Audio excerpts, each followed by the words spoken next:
أهل سنته والناس أجمعين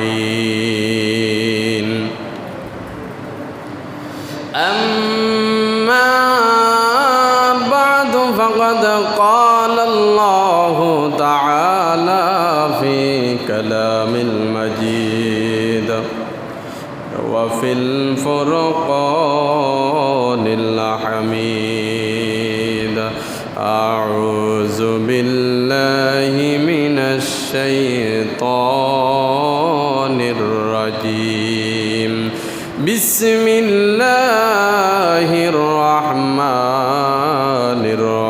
الرحيم في شان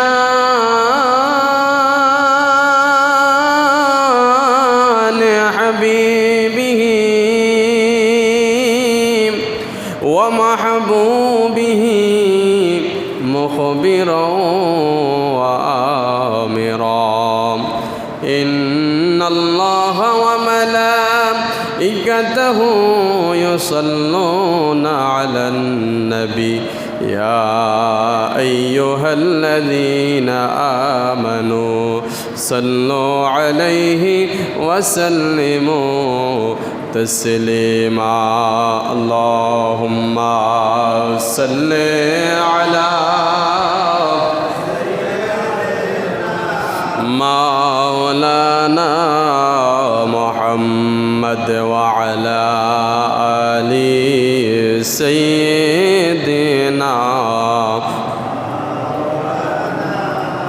محمد اللهم صل على مولانا محمد وعلى آل سيدنا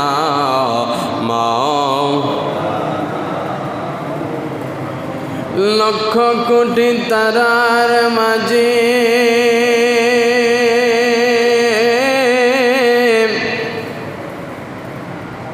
যেমন একটি চাঁদ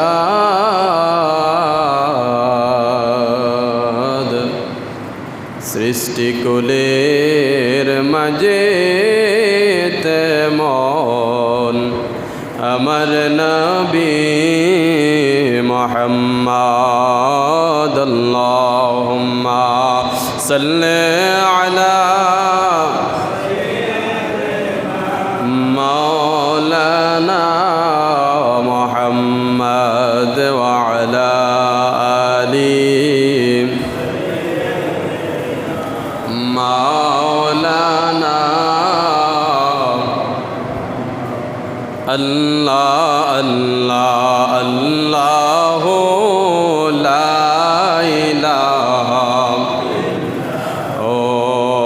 الله الله الله لا إله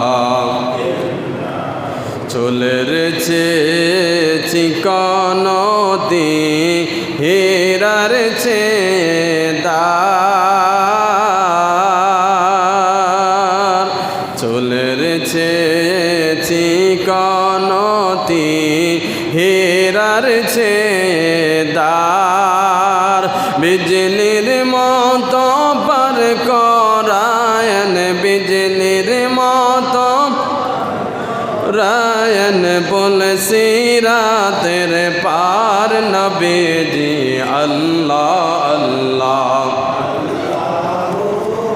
লা ইলাহা হো আল্লাহ আল্লাহ আল্লাহ لا إله إلا الله محمد رسول الله صلى الله عليه وسلم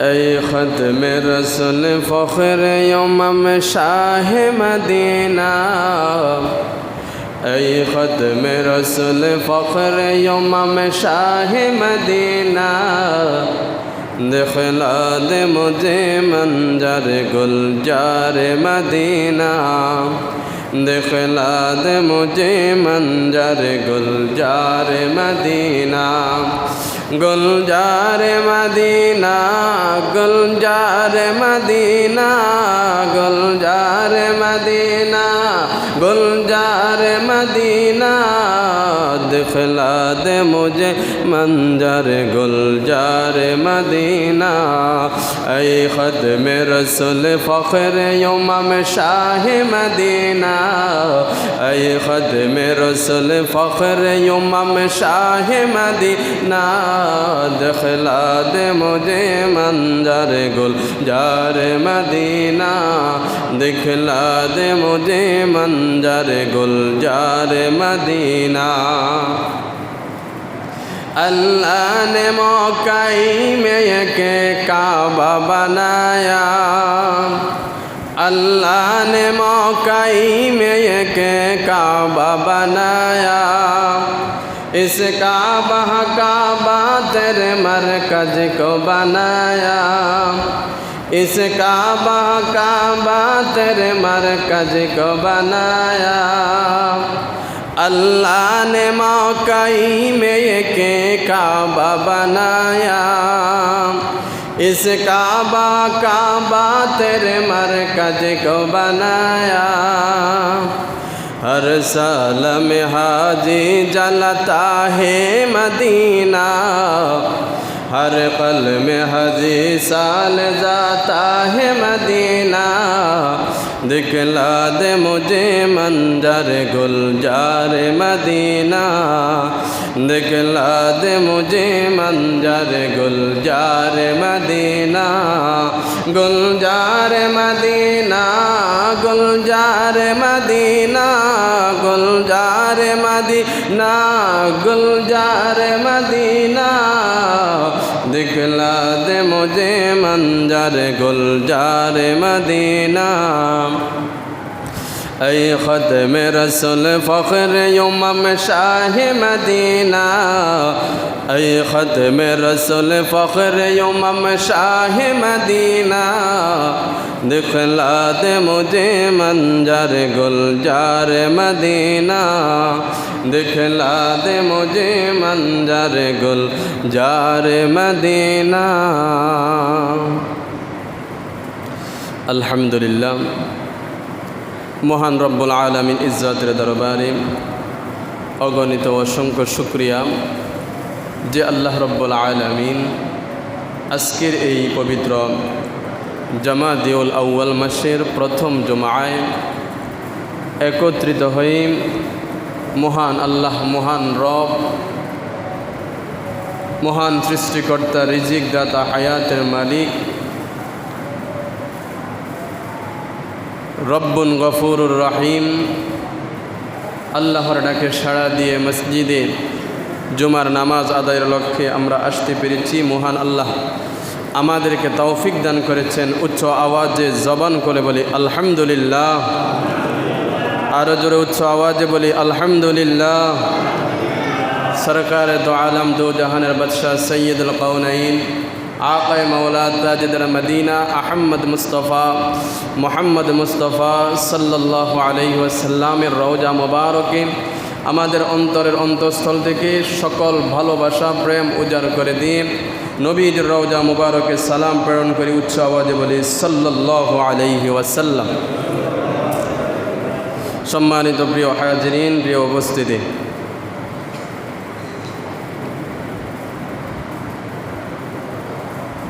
आज আপনাদের সামনে আমার নবী সাল্লাল্লাহু আলাইহি ওয়াসাল্লামের পারিবারিক জীবন এবং আমাদের পারিবারিক জীবন কম্পারেটিভলি তুলনামূলকভাবে আলোচনা করা হবে।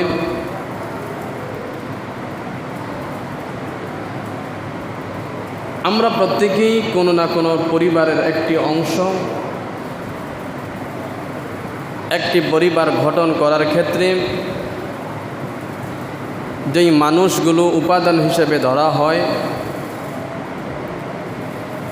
এর মধ্যে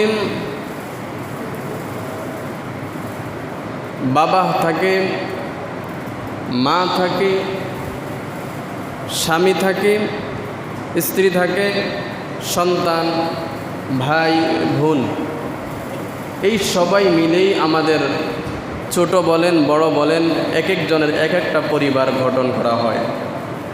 পরিবারের উপাদান হিসাবে মানুষদেরকে এই 6 বা 7 শ্রেণীর মানুষকে গণনা করা হয়। পাখিগুলো যেমন সন্ধ্যা নামলে সারাদিন বিচরণ করে খাবারের খোঁজে, আহারের খোঁজে সারাদিন বিচরণ করার পরে সন্ধ্যা ঘনিয়ে আসলে শারীরিক মানসিক প্রশান্তির জন্য আপন নিরে বাসাগুলোতে ফিরে যায়।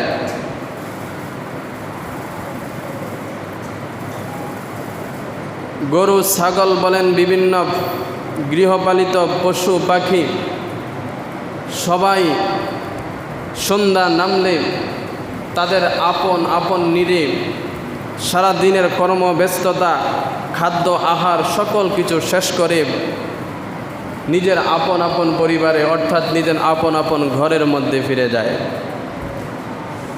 আমরা মানুষ, আমাদেরও যে যাই করি না কেন, যে যেখানেই থাকি না কেন, দেশে থাকি, বিদেশে থাকি, দূরে থাকি, কাছে থাকি, বাড়িতে থাকি, টাউনে থাকি, যে যেখানেই থাকি না কেন, সর্বশেষ আমাদের একটি প্রশান্তির নীড়, সেটা হলো আমাদের আপন পরিবার।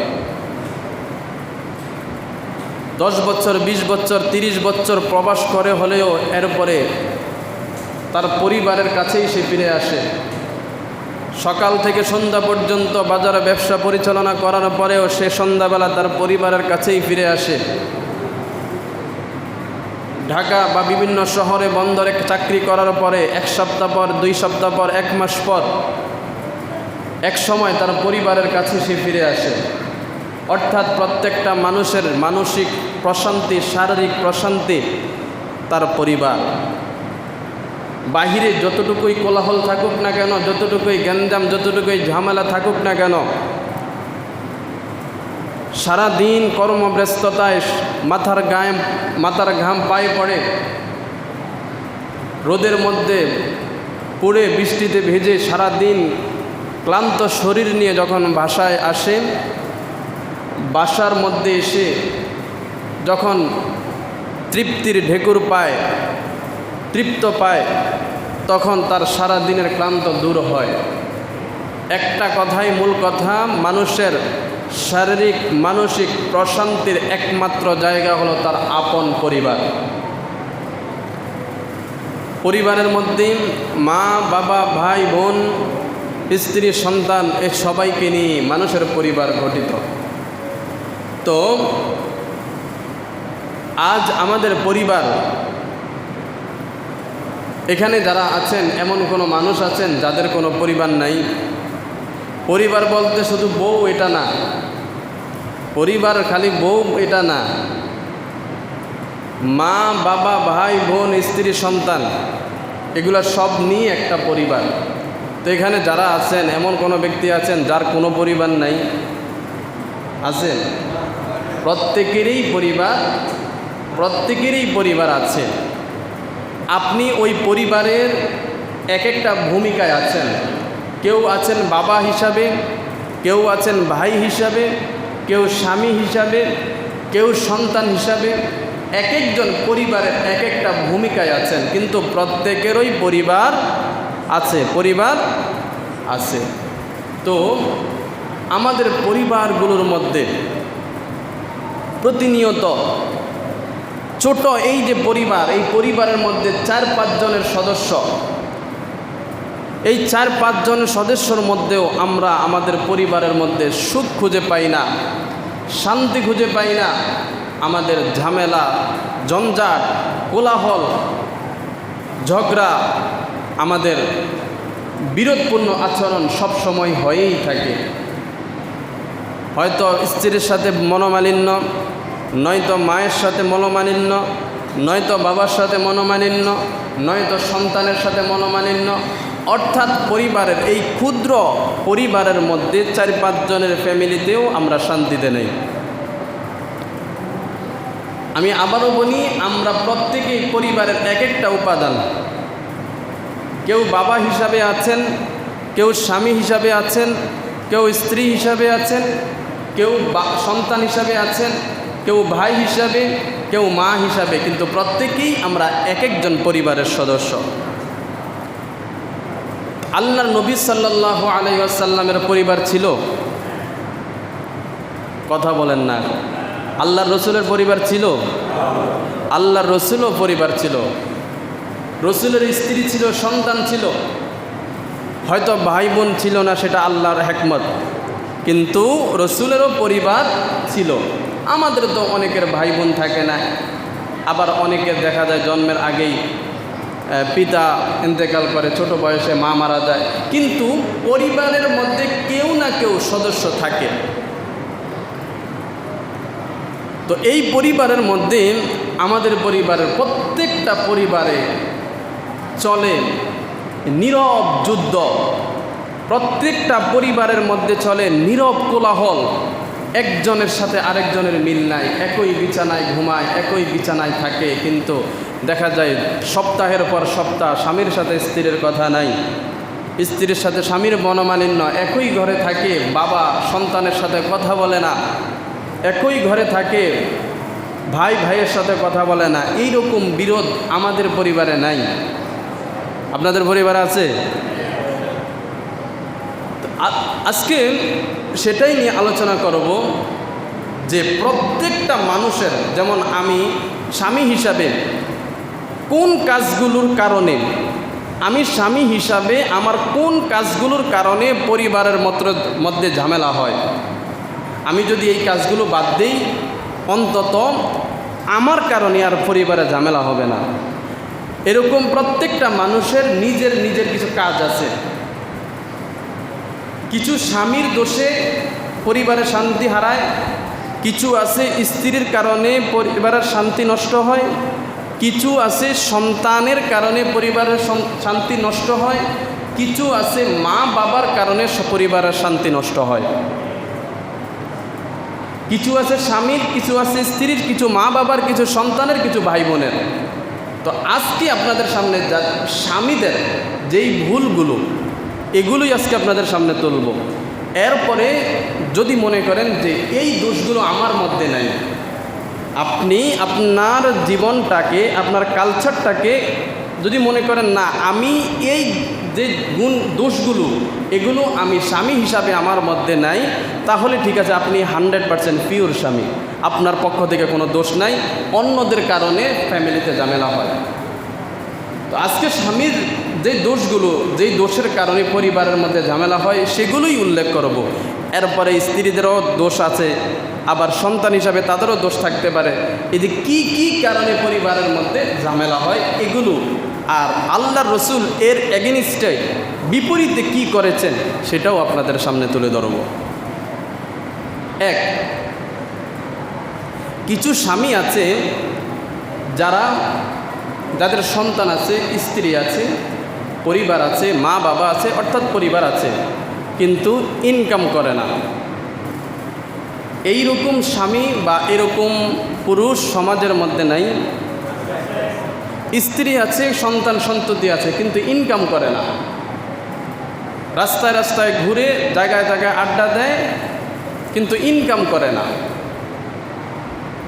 যদিও ইনকাম করে, সপ্তাহে একদিন মনে করেন 400-500-600 টাকা ইনকাম করছে, বাকি 4-5 দিন আর কাজ করবে না। তো পরিবারের মধ্যে খাওয়া দাওয়া, এই যে ইনকাম না থাকার কারণে পরিবারের ভরণ পোষণ ঠিকমতো দিতে পারে না। স্ত্রী খাবার ঠিকমতো পরিবার পরিচালনা করার জন্য যে খাবারের প্রয়োজন, সেগুলো ম্যানেজ করতে পারে না। ঔষধ লাগলে ঔষধের খরচ বহন করতে পারে না। সন্তান পড়াশোনা করতে পারে না, যার কারণে সংসারের মধ্যে ঝগড়া বাঁধে, সংসারের শান্তি নষ্ট হয়। অথচ এক্ষেত্রে আল্লাহ রসুল সাল্লাল্লাহু আলাইহি ওয়াসাল্লাম বলেছেন, যারা কাজ করে না, শরীর সব ঠিক আছে কিন্তু কাজ করে না, আল্লাহ নবী সাল্লাল্লাহু আলাইহি ওয়াসাল্লাম বলেন, মা আকালা আহাদান তাআমান কাত্তুন খায়রুম মিন আইয়াকুলা মিন আমালি ইয়াদিহি। কোনো মানুষ এত দামি এত শ্রেষ্ঠ খাদ্য কখনো গ্রহণ করে নাই যা সে তার নিজের হাতে উপার্জন করে খায়। অর্থাৎ আপনার নিজের কষ্টে ইনকাম করে আপনি যদি একটা বন রুটিও খান, অন্যের দেওয়া ফোলাও কর্মা থেকে এটা উত্তম।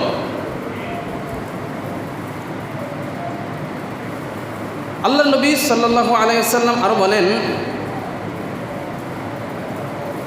কিছু মানুষ আছে ইনকাম করে। আমি বলি, আবারও বলি, স্বামীদের কি কি কারণে পরিবারের মধ্যে ঝগড়া হয়, ঝামেলা হয়। কিছু মানুষ ইনকাম করে কিন্তু ভালো টাকাও ইনকাম করে, কিন্তু এই টাকাগুলো সঠিকভাবে খরচ করে না, পরিবারের মধ্যে খরচ করে না, বা যেখানে প্রয়োজন সেখানে খরচ করে না। হয়তো গাঁজা খায়া শেষ করব, নয়তো এক দোকানে বৈশা একদম সারাদিন 500 টাকা ইনকাম করলো, এক দোকানে বৈশা ধুমসে খাইব, 400 টাকা সেই জায়গায় শেষ। আর থাকে কয়শো? সে যদি 400 একাই খায় আর 100 পরিবারের কি হইব? আর না হয় অন্যভাবে ট্যাবলেট এটা সেটা খেয়ে তার টাকাগুলো নষ্ট করে দেয়। ইনকাম করে কিন্তু আবার টাকাগুলো এইরকমভাবে নষ্ট করে, পরিবারকে তার দায়িত্ব হিসেবে ভরণ পোষণ দেয় না, সন্তানের পড়াশোনার খরচ দেয় না, স্ত্রীর ভরণ পোষণ দেয় না, পিতা মাতার দায়িত্ব নেয় না। এরকম মানুষ নেই? এরকম মানুষের কারণেই পরিবারের মধ্যে বনিবনা হয় না, ঝগড়া হয়, ওই পরিবারের মধ্যে অশান্তি হয়। আল্লাহ রাব্বুল আলামিন বলেন, ইন্নাল মুবাযযিরিনা কানু ইখওয়ানাশ শাইতান ওয়া কানা শাইতানু লিরাব্বিহি কাফুরা। যেই মানুষ ইনকাম করে, ইনকাম করার পর ওই ইনকামের টাকাগুলো সে কুপথে খরচ করে, যেখানে প্রয়োজন সেখানে খরচ করে না। সেটা বিলাসিতার কারণে হোক, অপ্রয়োজনে হোক, অপব্যয় হোক বা খারাপ কাজে হোক, যদি কেউ এরকম ব্যয় করে সে শয়তান, মানে শয়তানের মতো সে আচরণ করো। আল্লাহর নবী বলেন, মান আনফাকা নাফাকাতান ফি গায়রি তাআতিল্লাহি কানা আলাইহি বিজরুহা। যেই ব্যক্তি তার ইনকামকৃত টাকা খরচ করলো ফি গায়রি তাআতিল্লাহ, যেই পথে আল্লাহ খরচ করতে বলছে সেই পথে না কইরা অন্য ক্ষেত্রে খরচ করে, সে নিশ্চয়ই গুনাহগার। তাহলে সমাজের মধ্যে কিছু মানুষ আছে ইনকাম করে না, আবার ইনকাম করলেও সেই টাকা সঠিক কাজে ব্যয় করে না। গাঁজা খেয়ে তারপরে চায়ের দোকানে এখানে সেখানে সে তার মূল টাকাগুলো নষ্ট করে দেয়, পরিবারের জন্য কিছুই করে না। আর ওই সমস্ত পরিবারের মধ্যে ঝগড়াঝাটি হয়, রহমত বা শান্তি দূর হয়। এটা হলো স্বামীদের 1 নাম্বার দোষ। এখন আপনারা এখানে যারা আছেন, যদি মনে করেন যে না আমার মধ্যে এই দোষটা নাই, তাহলে মনে করেন আপনি 1 নাম্বার, এদিক থেকে আপনি ভালো। তারপরে 2, বদমেজাজ। কিছু পরিবারের স্বামীদের বদমেজাজের কারণে ঘরের শান্তি নষ্ট হয়। কথায় কথায় পরিবার, সন্তান থাকুক স্ত্রী থাকুক, গালাগালি করে।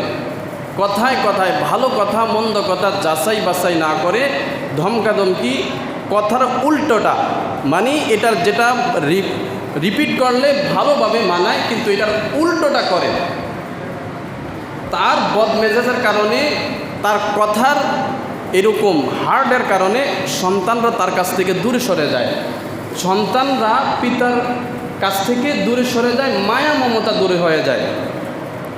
কিছু স্বামীর এই বদমেজাজের কারণে পরিবারের মধ্যে অশান্তি সৃষ্টি হয়। আল্লাহর নবী বলেন, ক্বালান নবী সাল্লাল্লাহু আলাইহি ওয়াসাল্লাম, ইন্না রিফকা লা ইয়াকুনু ফি শাইইন ইল্লা জানাহু ওয়া লা ইয়ানজাউ ফি শাইইন ইল্লা শানাহু, রাওয়াহু মুসলিম।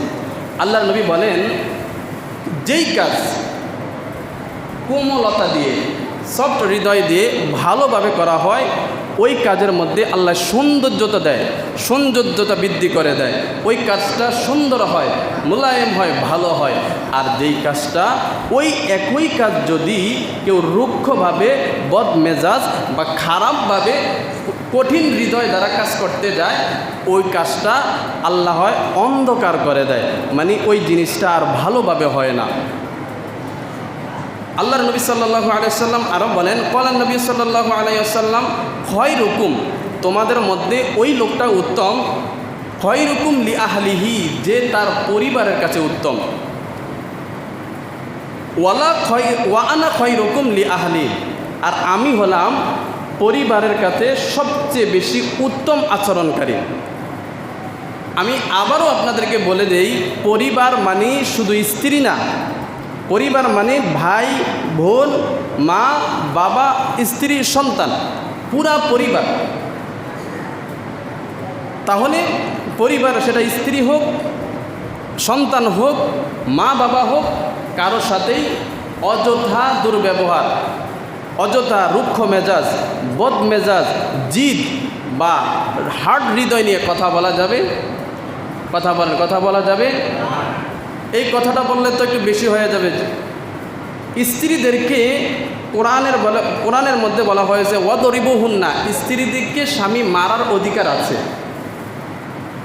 আমার মায়ের নেগিয়া যে কোরআন থেকে কথা কয়েছে, মানে যখন স্ত্রী সীমা লঙ্ঘন, একদম লিমিট ক্রস করবে তখন। কিন্তু তার মানে স্ত্রী আপনার বাড়িতে আসে, থাকে, খায়, এর জন্য আপনি তাকে যখন যা মনে চায়, যেভাবে মনে চায় এভাবে বলবেন, এটা না। তাহলে স্বামীদের বদমেজাজের কারণেও কিন্তু ঘরের শান্তি চলে যায়। এই যে খালি অভিযোগ যে আমার ঘরে শান্তি নাই, ঘরে কেমনে যেমন ভালো লাগে না, শান্তি নাই, যে আপনারও দোষ আছে।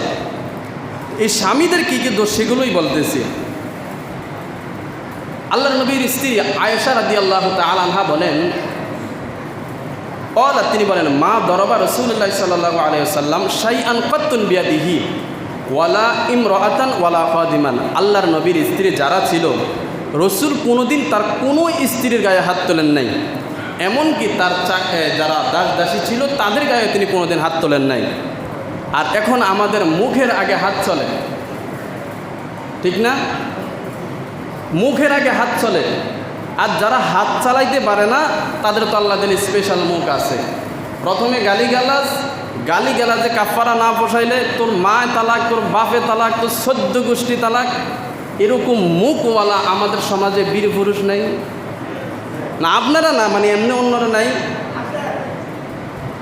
তো মুখের জবানটা অনেক কন্ট্রোলে রাখতে হবে। আপনি মানে জবানটা, আল্লাহ নবী সাল্লাল্লাহু আলাইহি ওয়াসাল্লাম একটা হাদিসের মধ্যে বলেছেন, কেউ যদি 2টা জিনিসের জিম্মাদার সে নিতে পারে, তার মধ্যে 2টা জিনিসের কন্ট্রোলিং ক্ষমতা থাকে, একটা হলো জিহ্বা আর একটা হলো লজ্জাস্থান।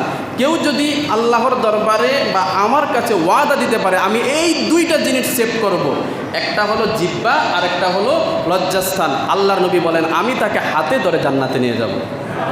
তো যেখানে সেখানে মুখ চালানো যাবে। আপনি ধমক দিতে পারবেন, পর্যায়ক্রমে শাসন করার ক্ষেত্রে আপনার অধিকার আছে, কিন্তু শাসন করা মানেই কিন্তু গালিগালাজ নয়। শাসন করার সব কিছুর ধরন আছে। তাহলে রুক্ষতা বা বদমেজাজ এটা যদি আপনার থাকে তাহলে পরিহার করবেন।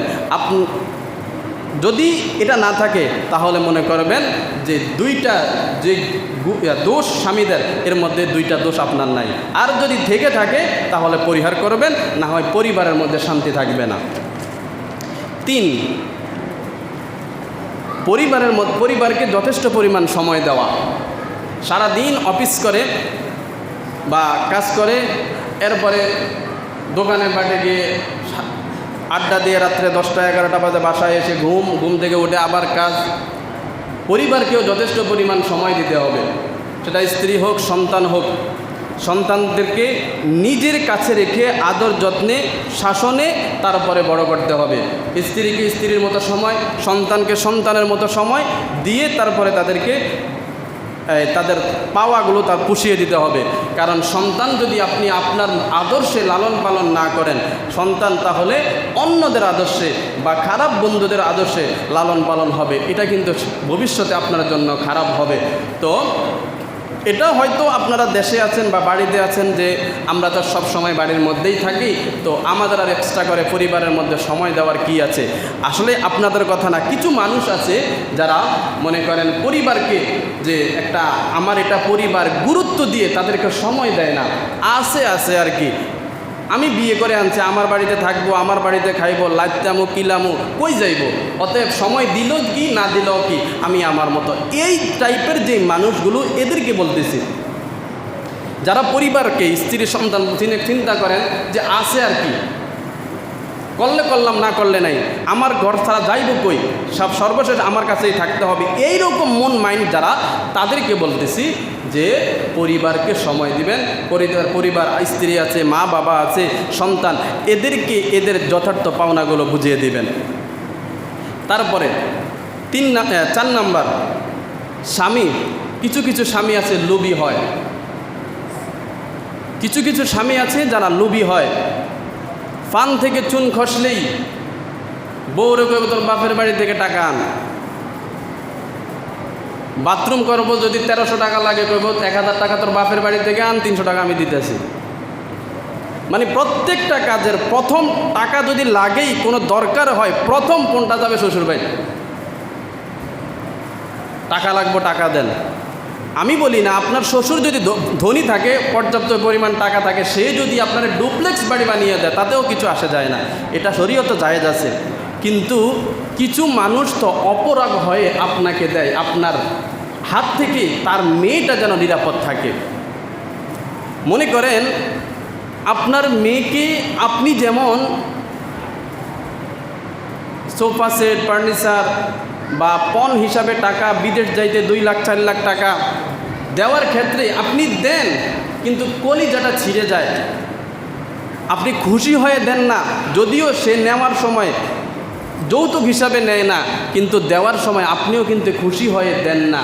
ঠিক আপনার বউর বাড়ি থেকে, শ্বশুর বাড়ি থেকে যখন আপনিও এরকম লাখ লাখ টাকা, আজকে এটা দাও, ফ্রিজ দাও, টিভি দাও, এটা দাও, সেটা দাও, এটা আনো, সেটা আনো, কৌশলে বলেন, তার বাড়ি থেকে আনেন, সেও কিন্তু তার মন থেকে দেয় না, সেও কিন্তু তার মন থেকে দেয় না। যখন আপনি বারবার আপনার স্ত্রীকে চাপ দেন, এটা আনেন, ওটা আনেন, আপনার কাছে আপনার স্ত্রী প্রকাশ না করলেও বাপ, ভাইয়ে বা পরিবারের মানুষ আপনাকে যে এই 1 লক্ষ টাকা, এই ফার্নিচার, এই জিনিসটা কিভাবে দিছে, সে জানে কত কষ্ট হয়েছে। এই যে আপনার প্রতি একটা ক্ষোভ, এই ক্ষোভের কারণে আপনার কাছ থেকে সে দূরে সরে যায়, মানে মায়া থেকে দূরে সরে যায়, আপনার কাছ থেকে ভক্তি, শ্রদ্ধা, এটা আস্তে কমে যায়। আর এই সমস্ত কারণে সংসারের মধ্যে ঝামেলা হয়, সংসারের মধ্যে মনোমালিন্য হয়। এখন এই স্বভাবেরও লোক আপনাদের মধ্যে যারা আছেন, এদের মধ্যে যাদের এই স্বভাব নাই, তারা তো আলহামদুলিল্লাহ ভালো। আর যাদের এই স্বভাব আছে, যাদের এই স্বভাব আছে, আল্লাহর ওয়াস্তে এই স্বভাবটা বাদ দেন, না হয় আপনার সংসারেই থাকবে, পরিবার থাকবে, কিন্তু এই পরিবারের মধ্যে শান্তি খুঁজে পাবেন না।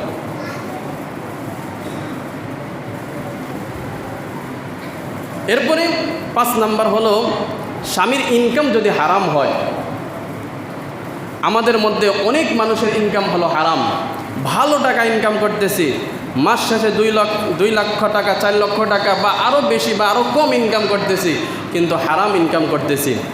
যেই ঘরের মধ্যে হারাম উৎপাদনে, হারাম ইনকামে পরিবার চলে, ওই পরিবারে কোনো দিন শান্তি আসতে পারে না।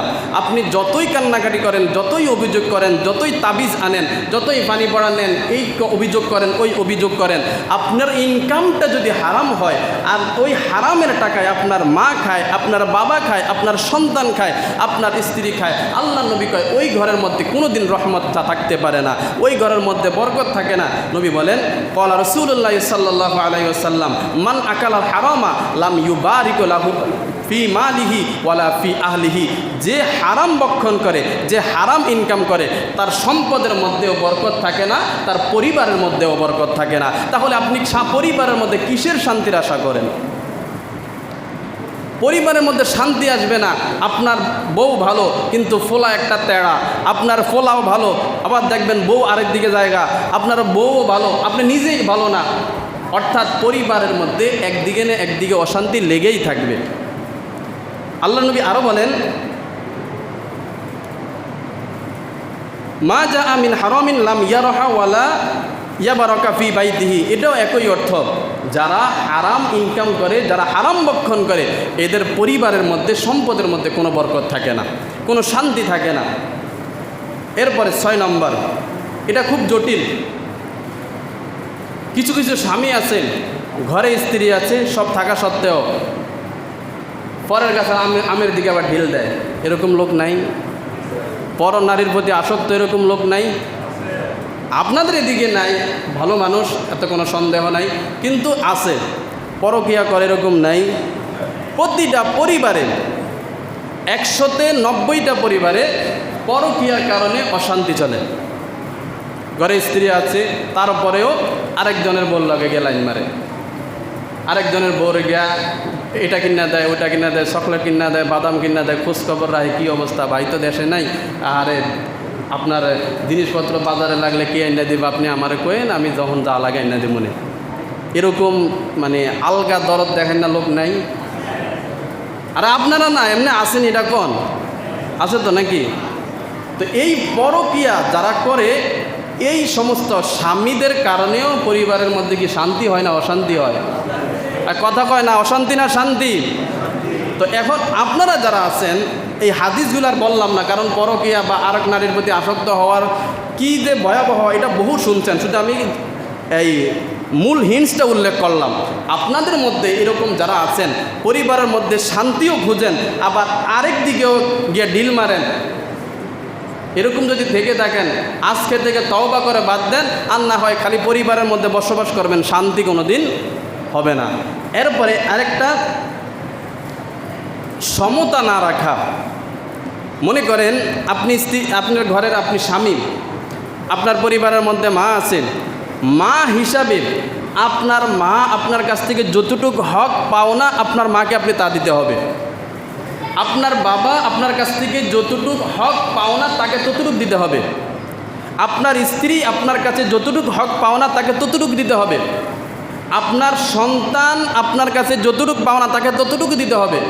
আপনার ভাই বোন আপনার কাছে যতটুকু পাওনা আপনাকে ততটুকু দিতে হবে। আপনার মা বাপ যতটুকু পাওনা ততটুকু দেওয়ার কারণে আপনার বউ যদি রাগ হয় গুল্লি মার, এতে কিছু যায় আসে না।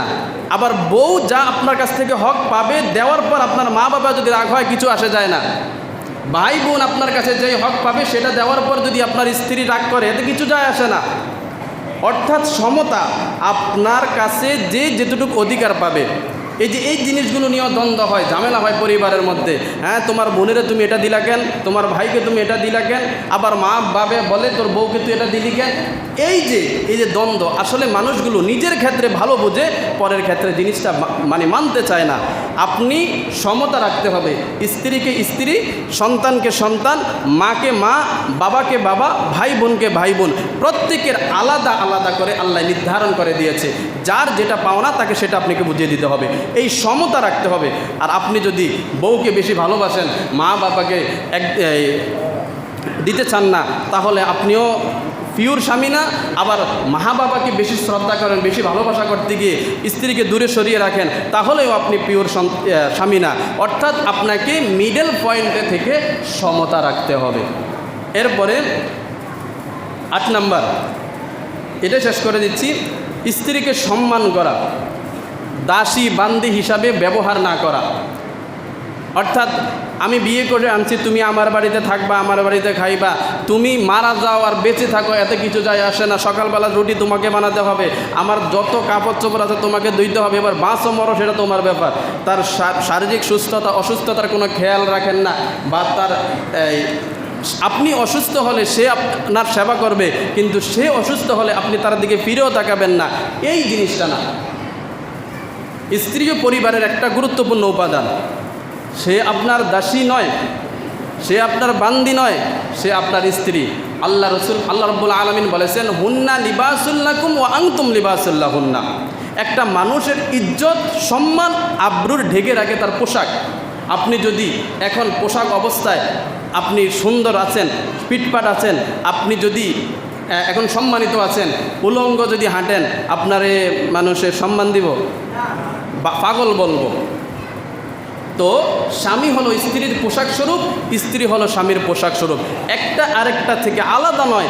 অর্থাৎ আপনাকে স্ত্রীকে পর্যায় পরিমাণ সম্মান শ্রদ্ধা করতে হবে।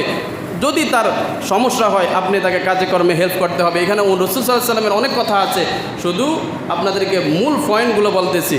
তো আজকে আপনাদেরকে 8টা কথা বললাম। এই যে আল্লাহ বলেন আর রিজালু কাওয়ামুনা আলান নিসা, আপনি বিবাহ করে যেদিন আপনার স্ত্রীকে ঘরে আনছেন ওই দিন থেকে আপনার স্ত্রীর আপাদ মস্তক যা প্রয়োজন এই সব কিছুর ভরণ পোষণের দায়িত্ব আপনার। কেউ যদি আপনার স্ত্রীর গায়ে আঘাত করে এর পাল্টা প্রতিবাদ করা, পাল্টা আঘাত করা বা পাল্টা কিছু করা, এর দায়িত্ব আপনার। আপনার স্ত্রীর সকল ভরণ পোষণের দায়িত্ব আপনার। তার অসুস্থ হলে তার সেবা শুশ্রূষা করার দায়িত্ব আপনার। তো এই জিনিসগুলো আপনাকে মেনটেন করতে হবে। তো এবার এখানে যারা আছেন, আজকে তো 8টার কথা বললাম, এই 8টা বদগুণ মানে খারাপ অভ্যাস যদি মনে করেন যে না হুজুর এই 8টা আমার মধ্যে নাই, তাহলে আলহামদুলিল্লাহ আপনি ভালো। আর যত দোষ আছে শত অশান্তির কারণ সব বউ আর সন্তানেরা। আর যদি মনে করেন যে না এনে কিছু কিছু আমার ভিতরে আছে, তাহলে এগুলো বাদ দিতে হবে। বাদ না দিলে কোনো দিন পরিবারের মধ্যে শান্তি আসবে। কারণ প্রত্যেকটা মানুষের একমাত্র শান্তির নীড় হলো পরিবার। যে বাহিরে যতই কোলাহলে থাকুক না কেন, ঝগড়ায় থাকুক না কেন, সর্বশেষ মানুষ শান্তির জন্য ঘরের মধ্যেই আসে। বেড়াতে গেলে বা অন্য কোথাও গেলে আপনার বক্স খাটে বা দামি খাটে যে ঘুমটা হয়, আর বাড়িতে এসে ভাঙ্গা খাটে কিন্তু ঘুম আরও ভালো হয়। কারণ এটা আমার নিজের ঘর, এটা আমার নিজের বাড়ি, এটাই আমার একমাত্র শান্তির আবাসস্থল। এখানে আমি হেলে দুলে যেমনি খুশি এমনি বসতে পারি, এমনি খেতে পারি, এমনি চলতে পারি, আমার স্বাধীনতা। তো এই শান্তির নীড়টাকে যদি অশান্তি বানান, তাহলে পুরো দুনিয়াটাই আপনার অশান্তি। আল্লাহ আমাদেরকে হেদায়েত এবং হেফাজত করে, জোরে বলেন আমিন।